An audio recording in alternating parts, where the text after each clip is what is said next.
கேரள மாநிலம் வயநாடு மாவட்டத்தில் தென்மேற்கு பருவமழை தீவிரமடைந்துள்ளதால் சூரல்மலை பகுதியில் உள்ள ஆற்றில் நீர்வரத்து அதிகரித்துள்ளது. கூடுதல் தகவல்களை தருகிறார் எமது செய்தியாளர் விஜயசுந்தரம். விஜயசுந்தரம், வணக்கம். முழு விவரங்கள் என்ன? வணக்கம். கேரள மாநிலம் வயநாடு மாவட்டத்துல தென்மேற்கு பருவமழையுடைய தாக்கம் அதிகரித்து காணப்பட்டு வரக்கூடிய நிலையில கடந்த ஆண்டு நிலச்சரிவு ஏற்பட்டு பெரிய அளவுல பாதிப்பு ஏற்பட்ட சூரல்மலை பகுதியில தற்போது அங்க இருக்கக்கூடிய ஆற்றுல வெள்ளப்பெருக்கானது ஏற்பட்டிருக்கு. அதாவது கேரள மாநிலம் வயநாடு மாவட்டம் சூரல்மலை முண்டக்கை பகுதியில கடந்த ஆண்டு மிகப்பெரிய அளவுல நிலச்சரிவானது ஏற்பட்டது. இதுல பலர் தங்களுடைய உறவினர்களை இழந்தும் உடைமைகளை இழந்தும் இன்றெல்லாம் பாதிக்கப்பட்டு அங்க அப்பகுதியில வாழ்ந்து வந்துட்டு இருக்காங்க.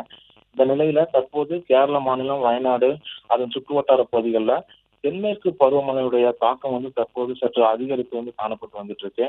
இந்த நிலையில கடந்த 2 வாரங்களுக்கு முன்பு ஆரம்பித்த மழையினுடைய தாக்கம் அவ்வப்போது கனமழையாகவும் சில நேரங்கள்ல மிதமான மழையாகவும் பெய்து வந்துட்டு இருக்கு. குறிப்பாக கடந்த ஆண்டு பேரிடர் ஏற்பட்ட முண்டக்கை சூரல்மலை பகுதிகளில் கடந்த 2 நாட்களுக்கு மேலாக பெய்து வரக்கூடிய மழையுடைய தாக்கம் காரணமாக சூரல்மலை பகுதியில இருக்கக்கூடிய ஆற்றுல மழைநீர் அதிகரித்து காணப்பட்டு வந்துட்டு இருக்கு. மேலும் அப்பகுதியில கேரள மாநில அரசு மூலம் ஏதேனும் பாதிப்புகள் ஏற்பட்டால் அதனை சரி செய்யக்கூடிய வகையில பேரிடர் மீட்பு குழுவினர் தற்போது தயார் நிலையில இருப்பதாக தகவல்களானது வெளியாகி இருக்கு.